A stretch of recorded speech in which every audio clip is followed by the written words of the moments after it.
Hello guys, welcome back to my channel soccer land cuts. അപ്പോൾ നമ്മൾ പറഞ്ഞ പോലെ ഇന്നലെ ചാമ്പ്യൻസ് ലീഗിൽ മാജിക്കുള്ള ഒരു നൈറ്റ് തന്നെയായിരുന്നു. രണ്ട് കളികളും വളരെ ആവേശകരമായ കളികളായിരുന്നു.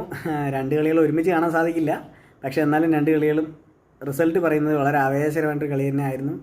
ഞാൻ ഇന്നലെ കണ്ടത് PSG വേഴ്സസ് അസ്റ്റൺ വില്ല ആയിരുന്നു. കുറച്ചും കൂടി ടൈറ്റ് ആയിട്ടുള്ളൊരു ഗെയിമാണെന്ന് എനിക്ക് തോന്നിയത് അതായിരുന്നു. പക്ഷേ ബാഴ്സലോണയുടെ കളിയും ഒട്ടും മോശമായിരുന്നില്ല. ഡോർട്ട്മുണ്ട് ഞെട്ടിച്ച് കളഞ്ഞു. നമുക്ക് PSG കളിയിലോട്ട് വന്നാൽ PSG സത്യം പറഞ്ഞാൽ നന്നായിട്ട് തന്നെ തുടങ്ങി. 2-0 ലീഡിലായിരുന്നു. പക്ഷേ അതിനുശേഷം വില്ല ഒരു വരവങ്ങോട്ട് വന്നു.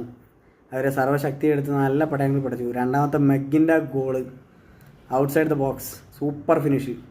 അതുപോലെ തന്നെ ഇന്നലെ ഡോണറുമ്മയുടെ സേവുകളില്ലായിരുന്നെങ്കിൽ PSG ടാറ്റ പറഞ്ഞ വീട്ടിലേക്ക് പോയിട്ടുണ്ടാവും. ഇന്നലെ വില്ല പാർക്കിൽ വേറൊരു കളി നടന്നിട്ടുണ്ടാവും. അത്രയും നല്ല കളിയായിരുന്നു വില്ല കളിച്ചത്.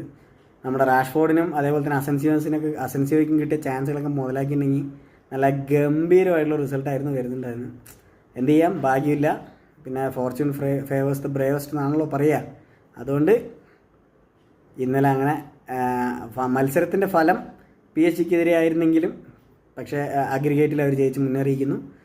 അങ്ങനെ വളരെ മനോഹരമായ ഒരു ക്വാർട്ടർ ഫൈനൽ നമ്മൾ കണ്ടു. ബാക്കി കളികൾ സെമി ഫൈനലിൽ കാണാം. ഇനിയിപ്പോൾ ബാഴ്സലോണയുടെ കളിയിലേക്ക് വരികയാണെങ്കിൽ ഡോർട്ട്മുണ്ട് ബാഴ്സലോണയെ സത്യം പറഞ്ഞാൽ ഞെട്ടിച്ച് കളഞ്ഞു.